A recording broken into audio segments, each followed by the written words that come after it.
Consigliere regionale Piero Ruzzante, l'esito di questa seduta di consiglio straordinaria dedicata alla crisi della sanità veneta,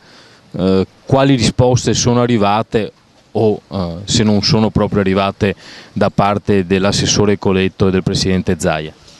Sono arrivate veramente poche risposte, vogliamo i fatti, non bastano discussioni e chiacchiere, vogliamo i numeri soprattutto del buco della sanità veneta. Va rilevata una cosa, che in questo Consiglio regionale le uniche 2 volte in cui in 6 mesi ormai di vita di questo Consiglio regionale si sono discussi i problemi reali dei cittadini del Veneto è stato quando l'opposizione ha richiesto dei consigli regionali straordinari.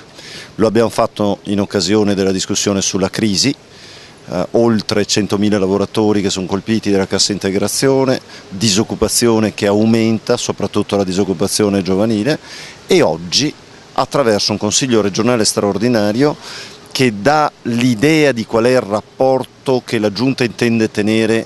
con i consiglieri dell'opposizione e con il Consiglio regionale nel suo complesso, perché di fronte a un buco miliardario, come diciamo noi, della sanità, di cui è principale responsabile la Lega Nord, che ha governato negli ultimi 6 anni la Regione Veneto attraverso l'assessorato alla sanità, non si voleva concedere nemmeno la possibilità ai consiglieri regionali nella Commissione Sanità di sapere effettivamente qual è il dato reale della situazione. Oggi non abbiamo avuto praticamente risposte, abbiamo avuto chiacchiere, come spesso accade in questo Consiglio. Abbiamo capito solo una cosa, che pagheranno i veneti il buco della sanità prodotto in questi ultimi 6 anni, lo pagheranno col ritorno dell'addizionale IRPEF, lo pagheranno con la chiusura di alcuni presidi ospedalieri, lo pagheranno in termini di riduzione della qualità e della quantità dei servizi. Uno dei temi centrali della partita sanità in Veneto è quella che riguarda la realtà di Padova. Si parla di un nuovo ospedale, i rallentamenti però e i problemi sono notevoli. Come uscire da questo impasse? Questa è una vicenda che ha dell'incredibile. Oggi persino il presidente della regione Zaia è stato costretto, ha fatto una battuta, lui crede che sia una battuta, in realtà è quello che pensano migliaia e migliaia di cittadini di questa regione. Ha detto: certo, se devo fare un'operazione al cuore non è che vado ovunque, vado a Padova,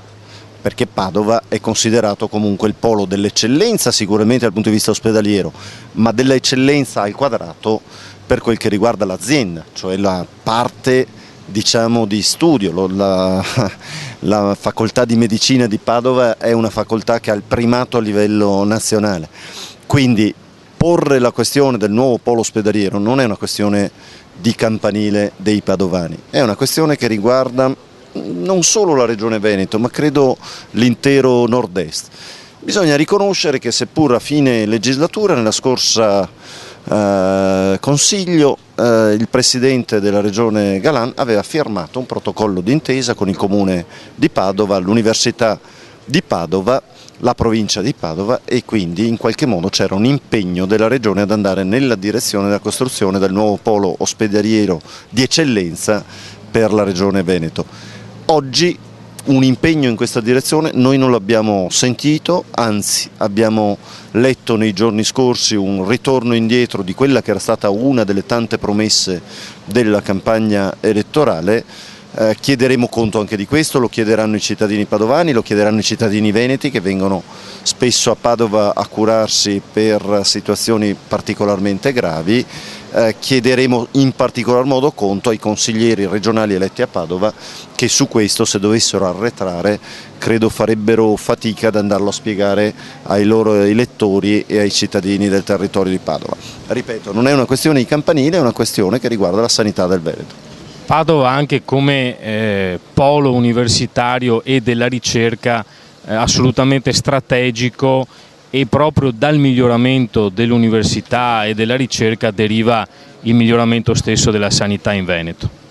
Non c'è ombra di dubbio da questo punto di vista, abbiamo delle eccellenze, pensiamo alla parte relativa alla pediatria, alla realizzazione della Città della Speranza, che grazie al contributo di migliaia e migliaia di cittadini e attraverso un lavoro di una onlus straordinaria, quella della Città della Speranza, si sta realizzando. Anche su questo chiederemo conto alla Regione Veneto, perché pare che vengano sottratte proprio alla pediatria a Padova alcune importanti competenze. Allora anche da questo punto di vista chiederemo che venga realizzato nell'ambito del polo di eccellenza sanitaria padovana anche l'eccellenza dal punto di vista della pediatria, ma non è solo la pediatria, ci sono molti altri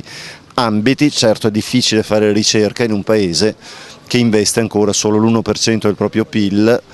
nell'ambito della ricerca, metà di quello che investono il resto dei paesi dell'Europa, un terzo di quello che investe gli Stati Uniti, un quarto, un quinto, un sesto di quello che investono Cina e India. Allora su questo dobbiamo capire che anche la Regione Veneto deve fare la sua parte investendo una parte di risorse nel capitolo della ricerca. Non mi pare che oggi abbiamo sentito parole confortanti in questa direzione.